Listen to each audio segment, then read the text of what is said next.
وعلى آله وأصحابه وأتباعه أجمعين. أما بعد فأعوذ بالله من الشيطان الرجيم.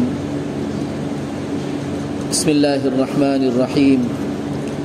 قد أفلح المؤمنون الذين هم في صلاتهم خاشعون. وقال رسول الله صلى الله عليه وسلم: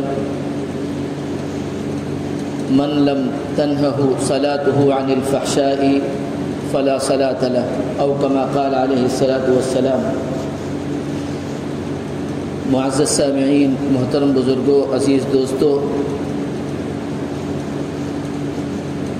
نماز کی اہمیت ہمارے دین اسلام میں یہ ہم سب پر واضح ہے، اور کوئی مسلمان ایسا نہیں جو اچھی طرح نہ جانتا ہو کہ اس کے اپنے دین کا ستون نماز ہے. نماز کی اہمیت دین میں ایسی ہے کہ جو متفق علیہ ہے، خواہ وہ جتنا بھی گنہگار ہو، نماز نہ بھی پڑھتا ہو، لیکن وہ نماز کی اہمیت کو سمجھتا ہے. نبی کریم صلی اللہ علیہ وسلم نے خود ہی فرما دیا کہ دین کا ستون جو ہے نماز ہے. آپ کو معلوم ہے کہ بیم نہ رہے گھر میں تو پوری منزل اور پورا گھر نیچے آ جائے گا. تو اسی طرح اگر نماز نہیں ہے تو دین کی کوئی حیثیت نہیں، کوئی معنی نہیں دین کے. نبی کریم صلی اللہ علیہ وسلم نے اس کو دوسرے الفاظ میں اس طرح فرمایا کہ آدمی کے ایمان اور کفر کے درمیان نماز ہے، یعنی نماز ہے تو مسلمان ہے، اور نماز نہیں ہے تو کافر ہے. اسی لیے ہمارے بعض جو ہے فقہا نے اور بعض ائمہ نے فتویٰ دیا ہے کہ جو نماز نہیں پڑھتا، یعنی اس طرح اس کو موت آتی ہے کہ مسجدوں میں آنے کا عادی نہیں ہے، نماز نہیں پڑھتا، تو اس کی نماز جنازہ بھی نہ پڑھی جائے اور مسلمانوں کو قبرستان میں اس کی تدفین بھی نہ ہو. اس سے آپ سمجھ سکتے ہیں کہ نماز کی کتنی اہمیت ہے. اللہ کا شکر ہے، اللہ کا کرم ہے کہ ہم لوگ ایسے معاشرے میں ہم نے آنکھیں کھولی ہیں، یعنی اللہ کا کرم ہے، ہم نے آنکھیں ہی ایسی معاشرے میں کھولی ہے کہ جس میں نماز کی ایک اہمیت ہے، اور جس میں ہم نے اپنے بچپن سے مسجدوں کو آباد دیکھا. چھوٹے بڑے بوڑھے سبھی لوگ ماشاءاللہ مسجدوں میں آنے کے عادی رہے ہیں، اور یہ اللہ کا شکر ہے. اس لیے کہ نبی کریم صلی اللہ علیہ وسلم نے فرمایا کہ دیکھو، مرنے کے بعد سب سے پہلا جس چیز کا حساب و کتاب ہوگا، یعنی سوال و جواب کے بعد سب سے پہلا جس چیز کا حساب و کتاب ہوگا، یا آخرت کے دن جس چیز کا سب سے پہلے حساب و کتاب ہوگا وہ نماز ہوگی. اگر اس کی نماز درست ہے تو کامیابی ہے، اور اگر نماز جو ہے اس کی درست نہیں ہے، نماز میں خرابی ہے، تو پھر وہ ہلاکت اس کی یقینی ہے. تو اللہ کا شکر ہے کہ ہم لوگوں کو اللہ سبحانہ و تعالیٰ نے اس اہم فریضے کا عادی بنایا ہے، پابند بنایا ہے. اللہ کا کرم ہے. یہ چیز آپ کو یہ بھی معلوم ہے کہ نماز ہی ایک ایسا رکن ہے اسلام کا کہ جس کی فرضیت روئے زمین پہ نہیں ہوئی، بلکہ اللہ سبحانہ و تعالیٰ نے اس کو فرض کرنے کے لیے اپنے پاس بلایا. ساتوں آسمانوں کے سے بھی پر، یعنی ساتوں آسمانوں سے بھی اوپر جو ہے اللہ سبحانہ و تعالیٰ نے اپنے حبیب صلی اللہ علیہ وسلم کو بلایا. اور معراج میں جب آپ تشریف لے گئے 7ویں آسمان پر، اور اس کے بعد سے سدرۃ المنتہا پر جہاں پہنچ کر حضرت جبریل علیہ السلام نے بھی ساتھ چھوڑ دیا، اور ملائے اعلیٰ میں جہاں نبی کریم صلی اللہ علیہ وسلم تنہا تشریف لے گئے، وہاں نماز کی فرضیت ہوئی ہے. تو اس میں دو چیزیں ہیں. ایک تو یہ کہ نماز کی فرضیت کی اہمیت بتانا، یا نماز کی اہمیت بتانی تھی کہ دیکھو یہ اتنا اہم رکن ہے اور اتنا اہم فرض ہے تمہاری امت کے لیے کہ جس کو فرض کرنے کے لیے اور جس کو پابند کرنے کے لیے یہاں بلایا گیا ہے. آدمی کو جب زیادہ بہت بڑا انعام دینا ہوتا ہے نا، تو اس کے لیے جلسہ جو ہے آدمی جلسہ منعقد کرتا ہے اور ایک فنکشن رکھتا ہے، پھر فنکشن کے درمیان اس کو جو ہے کوئی ایوارڈ دیتا ہے تاکہ اس کی اہمیت کا اندازہ ہو. تو نبی کریم صلی اللہ علیہ وسلم کو اور ان کی امتی کو جو ہے نماز کی اہمیت بتانے کے لیے جو ہے معراج میں نبی کریم صلی اللہ علیہ وسلم کو بلایا گیا، اور ملائے اعلیٰ میں پہنچنے کے بعد نماز کا تحفہ دیا گیا. ایک تو چیز یہ کہ نماز کی اہمیت، اور دوسری چیز یہ کہ یہ بھی جو ہے نبی کریم صلی اللہ علیہ وسلم کی امتی کا امتیاز ہے کہ اس کا ہر امتی نماز کے ذریعے اس مقام تک پہنچ سکتا ہے جس مقام پر نبی کریم صلی اللہ علیہ وسلم معراج میں پہنچتے ہیں. یعنی نماز جتنی آپ کی اچھی ہوگی اتنی آپ کو بلندی حاصل ہوگی. اور پھر ایک وقت وہ بھی آئے گا کہ آپ کی نماز اس مقام پر پہنچے گی جس مقام پر پہنچنے کے بعد آپ اپنی نمازوں سے اتنے بلند ہوں گے کہ ملأ اعلیٰ تک پہنچ جائیں گے. اس کی طرف بھی اشارہ ہے, ہمارے محدثین نے لکھا ہے کہ ہر مسلمان جس کی نماز جتنی اچھی وہ اتنی ہی جو ہے روحانی بلندیوں کو پہنچے گا. اور ایسا بھی ہے, امتیوں میں ایسے افراد بھی ہیں کہ جو اپنی نمازوں کا ذریعے ملأ اعلیٰ کی بلندیوں تک پہنچتے ہیں. اسی لیے نبی کریم صلی اللہ علیہ وسلم فرمایا کہ دیکھو اس طرح پڑھو نماز کہ جیسے اللہ کو دیکھ رہے ہو. ملأ اعلیٰ پر نبی کریم صلی اللہ علیہ وسلم نے اللہ سبحانہ و تعالیٰ سے بات چیت کی, تو ایک مومن بھی اپنی نماز میں کیفیت پیدا کر کے اس مقام کو حاصل کر سکتا ہے. اسی لیے نبی کریم صلی اللہ علیہ وسلم فرمایا کہ اس طرح نماز پڑھو جیسے تم جو ہے اللہ کو دیکھ رہے ہو. اور اگر اس مقام تک نہیں پہنچ رہے اور اس مقام تک ابھی تم نہیں پہنچے تو ابتدائی منزل یہ ہے کہ تم کم سے کم اتنا تو خیال رکھو کہ اللہ سبحانہ و تعالیٰ تمہیں دیکھ رہا ہے. اور یہ خیال کس طرح تمہیں رہے, اس کے لیے نبی کریم صلی اللہ علیہ وسلم فرمایا صلو صلاۃ مودع. ایک صحابی نے آ کر عرض کیا یا رسول اللہ نصیحت فرما دیجئے اور مختصر سی نصیحت فرمائیے. تو آپ نے فرمایا صلو صلاۃ مودع, کہ دیکھو ہر نماز ایسی پڑھو کہ تم دنیا کو رخصت کر کے جا رہے ہو. اگر کسی سے کہہ دیا جائے کہ دیکھو یہ تمہاری نماز آخری نماز ہے, سوچئے پھر اس کو چاروں طرف کا خیال نہیں آئے گا, اپنی آخرت ہی کی فکر رہے گی کہ کس طرح میں اس نماز کو ذریعے, کیونکہ نماز کے بعد اب رخصت ہو کے جانا ہے, تو کس طرح اس نماز کے ذریعے میں اللہ کو راضی کر لوں اور اللہ کا قرب حاصل کروں. تو نبی کریم صلی اللہ علیہ وسلم فرمایا کہ دیکھو نماز پڑھو اس طرح جیسے ایک رخصت کرنے والا شخص, دنیا کو رخصت کرنے والا شخص نماز پڑھتا ہے. اب جو ہے مجھے بس اسی پہ جو ہے گفتگو کرنی ہے اور اسی کی طرف جو ہے توجہ آپ کی دلانی ہے کہ ہماری نماز کس طرح اچھی ہو اور کس طرح ہماری نماز اللہ کی بارگاہ میں قبول ہو. نماز تو اللہ کا فضل ہے, ہم کرتے ہیں اور نماز پڑھتے ہیں.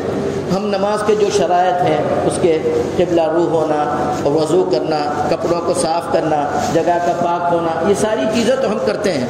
نماز کے ارکان تکبیر تحریمہ ہے اور قیام ہے, رکوع ہے, سجود ہے اور بقیہ چیزیں بھی ہم ادا کرتے ہیں.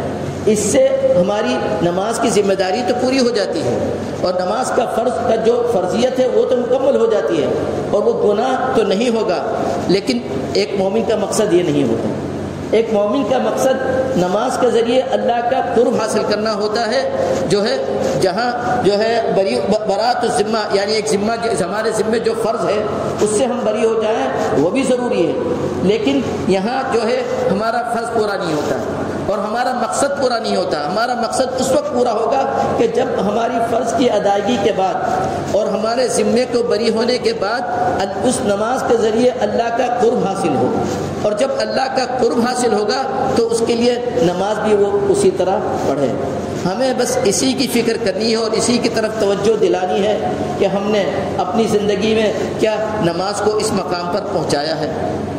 کیا نماز میں ہم نے جو ہے یہ اپنے اندر کیفیت پیدا کرنے کی محنت کی ہے, کوشش کی ہے کہ کیا ہماری نماز مکمل اس انداز کی ہو سکے جس انداز کی اللہ سبحانہ و تعالی ہم سے چاہتے ہیں. اگر ہے یہ کیفیت تو اس پر جتنا بھی ہم اللہ کا شکر ادا کریں کم ہے, اس سے کہ اس سے بڑی نعمت نہیں ہے. اور اگر نہیں ہے تو پھر یہ اس نماز کے ذریعے آپ کو گناہ تو ہوگا لیکن نماز پر جو ثواب ملے وہ نہیں ہوگا. نماز پر آپ دیکھیں نا, جب بچہ ہوم ورک کر کے اسکول جاتا ہے تو ٹیچر ٹک کر کے دے دیتی ہے, لیکن جب کسی بچے سے خوش ہوتی ہے تو اس کو اسٹار بنا کے دیتی ہے. سمجھ رہے نہیں, جو ہے آپ ہوم ورک کر کے گئے, کیسا تیسا ہوم ورک کر کے گئے, کر کے آئے اور ٹک کر کے دے دیا کہ بھائی چلو تم کو جو ہے پنشمنٹ نہیں ہوگا, کوئی سزا نہیں ملے گی. لیکن اسٹار انہی لوگوں کو دیتی ہے جو ہوم ورک اچھی طرح سے کر کے آتے ہیں. تو نماز پڑھنے سے نماز کے اوپر کوئی گناہ نہیں ہوگا, لیکن اس پر ثواب اور اللہ کی رضا اور اللہ کا قرب جب حاصل ہوگا وہ اسی صورت میں حاصل ہوگا جب ہم اس طرح کی نماز پڑھیں کہ جس سے اللہ راضی ہو. حدیث پاک میں آتا ہے کہ بہت سے نماز پڑھنے والے ہیں, جس کا مفہوم ہے کہ بہت سے نماز پڑھنے والے جن کو اپنی نمازوں میں سے صرف 10 گنا ثواب ملتا ہے.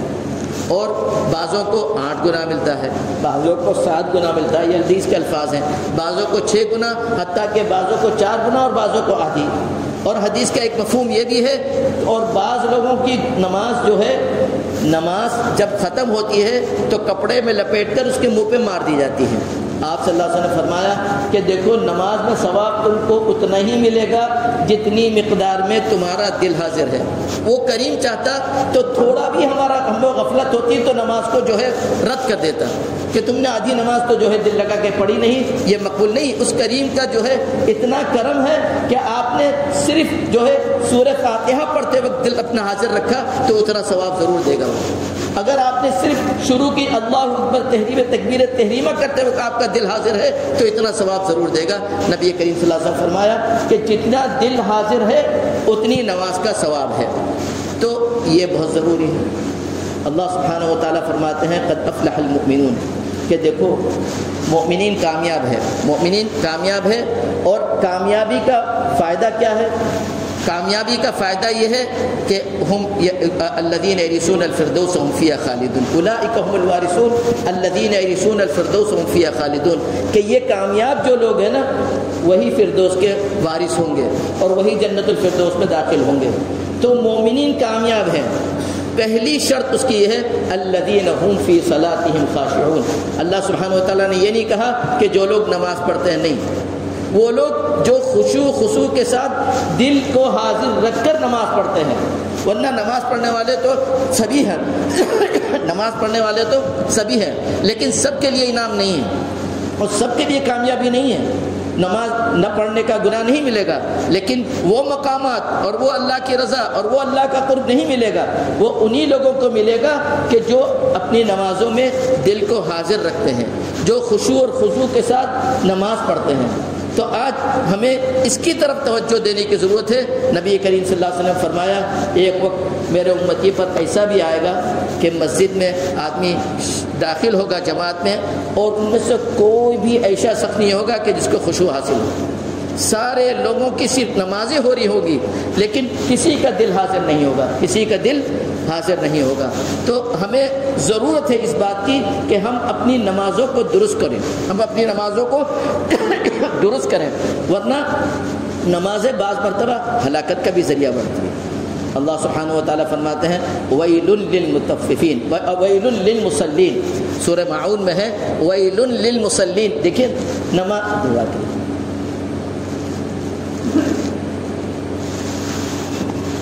وَيْلٌ لِّلْمُصَلِّينَ، بربادی ہو نماز پڑھنے والوں کے لیے، بربادی ہو نماز پڑھنے والے۔ معلوم ہوا کہ ایک نماز اللہ سے قریب کرتی ہے اور ایسی بھی نمازیں ہیں جو اللہ سے دور کرتی ہیں۔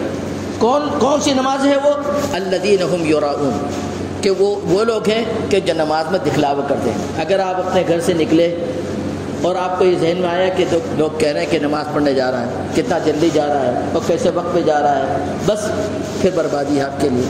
نماز میں ہمارے محدثین نے لکھا ہے نماز کے کسی پہلو میں بھی آپ کو یہ خیال آ گیا کہ میری نماز لوگ دیکھیں، یا کسی کے دیکھنے کی وجہ سے آپ نے نماز میں کسی طرح کی درستگی کی تو یہ اس وعید میں شامل ہے۔ اللہ سبحانہ وتعالیٰ میری اور آپ کی سب کی حفاظت فرمائے۔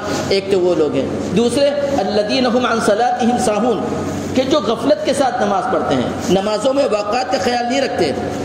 کاروبار میں ہوا، دیکھ رہے آخری وقت ہوا، 2 رکعت ملی وقت پہ اور 2 رکعت وقت میں نہیں ملی، نماز تو پڑھ لی لیکن ان نمازیوں کے لیے بربادی ہے۔ ساری نماز ہو رہی، فجر کی نماز نہیں ہو رہی، نیند آ رہی ہے، بالکل آخری وقت میں سورج نکلنے کے وقت پڑھ لی نماز، یا سورج نکلنے کے بعد قضا پڑھ رہی اور اس کا عادی بن گئے۔ تو یہ نمازی ایسے ہیں کہ جن کے لیے قرآن کریم کہتا ہے کہ ان کے لیے بربادی ہے، ان کے لیے بربادی ہے، اور ویل جو ہے یہ ایک وادی ہے جہنم کی، اس وادی میں وہ داخل کیے جائیں گے۔ تو نمازیں جو ہے ہمارے دین کا فریضہ ہے اور اللہ کا شکر ہے اس فریضے کے ہم پابند ہیں، لیکن ہمیں یہ فریضہ اس طرح ادا کرنا ہے کہ جس سے اللہ ہم سے راضی ہو، اور ہمیں مکمل خشوع اور خضوع کے ساتھ جس طرح ہمیں اللہ چاہتا ہے ہم سے اسی طرح ہم اس فریضے کو ادا کریں، اپنے دل کی حاضری کے ساتھ، اپنے دل کی حاضری کے ساتھ سوچ سمجھ کر، یہ سمجھ کر کہ اللہ سبحانہ و تعالیٰ دیکھ رہا ہے اور اللہ سبحانہ و تعالیٰ کو ہم دیکھ رہے ہیں، اگر یہ مقام حاصل ہو جائے تو یہ اللہ کا کرم ہے کہ اللہ کو ہم دیکھ رہے ہیں یا اللہ سبحانہ و تعالیٰ ہمیں دیکھ رہے ہیں، تو یہ بھی ضروری ہے۔ اور اس کا جو ہے آپ یہ سمجھیے کہ آپ کی نماز قبول ہوئی یا نہیں، اور آپ کی نماز کے اثرات آپ کی زندگی میں پڑ رہے ہیں یا نہیں، اس کی سب سے بہترین کسوٹی یہ ہے کہ آپ کی زندگی میں جو ہے دینی اعتبار سے تبدیلی آ رہی ہے یا نہیں۔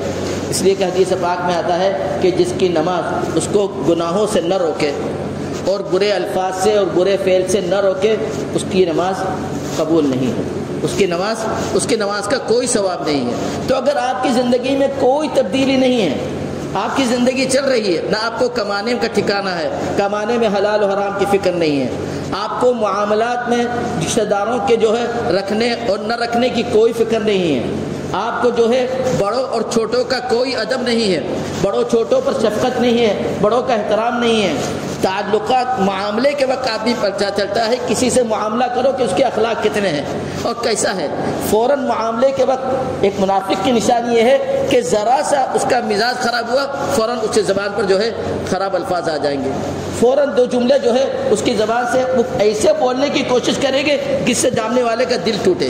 اگر آپ کی پوزیشن یہ ہے تو آپ لکھ لیجئے کہ آپ منافق ہیں۔ حدیث پاک میں آتا ہے اذا خاصم فجر، منافق کی نشانی یہ ہے کہ جیسے ہی جھگڑا ہو کسی سے تلخ کلامی ہو، فوراً ایسے جملے یا ایسے حرکت کرے کہ جس سے سامنے والے کا دل ٹوٹ جائے۔